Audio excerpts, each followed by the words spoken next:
All right, what's up everyone? Kevin Leslie, and today I'm going to talk about the 2+2+2 training model, which is essentially my approach for athletes on your own training segment. So as they move into the fall, or you have some autonomy with your training and you're training alone and you're trying to figure out, okay, well, what are the primary buckets that I need to prioritize in order to ensure that I'm setting myself up for long-term success?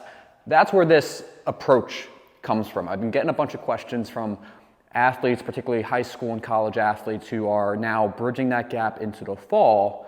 They've built this momentum up over the summer, particularly on the erg, whether it's cross training, this and that, and they're trying to figure out a way to have or to check all the boxes and have a well-balanced training program moving forward. Now, on the college level, especially Division I, you don't really have to worry about this because you're doing a lot of strength training, you're doing a lot of cross training, you're doing some supplemental erging. It's kind of part of the culture within college rowing. High school rowing is completely different.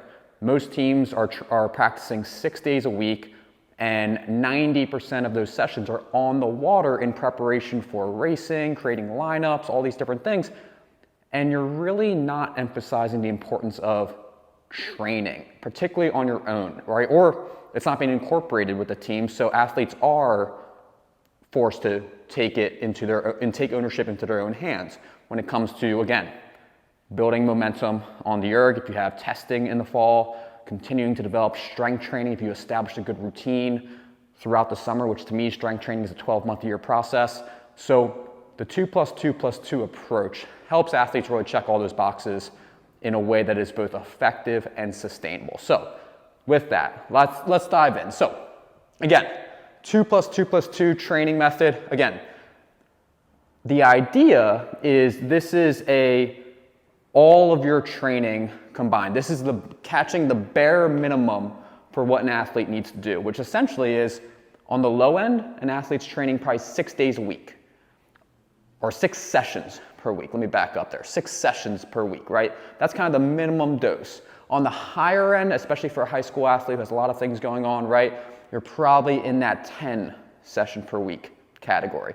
And honestly, most people outside of a college environment are probably in that 6 to 10 range as well, right? If you're a Division I rower, you might be closer to like 12 sessions, maybe a little bit more, maybe a little bit less. But most of us are going to fall into that 6 to 10 bucket. Now, what does that look like? And anyone with an endurance athlete or with an endurance sport will tell you it can't all be one modality. You need variety, you need balance. And that's where this comes into play, right? You have your 2+2+2. So the first one is 2 ergs. Why is that first? To me, it's the one that we are most likely to avoid. And if you are a high school rower who aspires to row in college, it's actually the most important. Because all of those water sessions that you're doing, the erg is different. The erg will help supplement or help best position you for future erg performances, whether that's 2K or in the fall at 6K, you got to be on the erg. The water's not the erg. So check that box 2 times per week on your own, right? That's the key. On your own, check that box 2 times a week. And there will never in your fall be that moment where you are surprised at your level of comfort on the erg. We've all been there before. You're on the erg, you're halfway through, and you're like, oh man, I haven't been here in a while. This is a shock to the system. Now I'm in a fight for my life. Checking that box 2 times a week will help minimize any kind of shocks or last minute tests or 5Ks, whatever it may be. So again, that's why it's first. Number 2, lifting, right? 2 lifts per week. Athlete first, rower second. One of the big models we have here in the garage, right? We are athletes first, rowers second. And you need to continue to reinforce and build that structure, not only for performance, but also for durability, the ability to withstand performing the rowing stroke 6 to 8 times per week. We need to build up that athleticism, that foundation with our frame and with our body, right? So that's number 2. That's why that's second. Last one.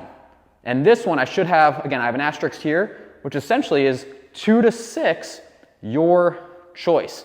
Guess what? Within that bucket is actually practice, right? Again, like I said, most of us are doing, if we're on the water with a high school program, we're practicing probably 5 or 6 days a week.